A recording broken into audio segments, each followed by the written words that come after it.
ভোগের নিরামিষ আলু পটলের দম বানানোর জন্য প্রথমে পটলকে একটু একটু করে খোসা ছাড়িয়ে দুটুকরো করে নিন, আলুটাকে দুটুকরো করে নিন। এবার কড়াইতে তেল দিন, তেলের মধ্যে পটলটাকে শুধুমাত্র হলুদ দিয়ে ভেজে নিন, নুন একদমই দেবেন না। এবার ভেজে তুলে নিন। এবার আলুটাকে দেওয়ার সময় নুন এবং হলুদ দিয়ে আলুটাকে ভেজে নিন, দিয়ে তুলে নিন। এবার আমি একটা পেস্ট ব্যবহার করেছি, তার মধ্যে পোস্ত, কিছুটা পোস্ত, 5টা কাজু এবং কাঁচা লঙ্কা, একটু সাদা তিল দিয়ে ভালো করে পেস্ট করে ওই তেলের মধ্যে দিয়ে দিন।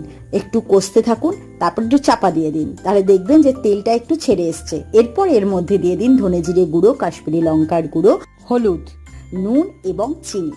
এই দিয়ে ভালো করে একটুখানি কষিয়ে আপনি আলু এবং পটলগুলোকে দিয়ে দিন, দিয়ে ভালো করে নাড়তে থাকুন। এরপর জল ঢেলে দিন। জল দেওয়ার পর আপনি চাপা দেওয়ার আগে একটু কসুরি মেথি হাতে ডলে ওর মধ্যে দিয়ে দিন।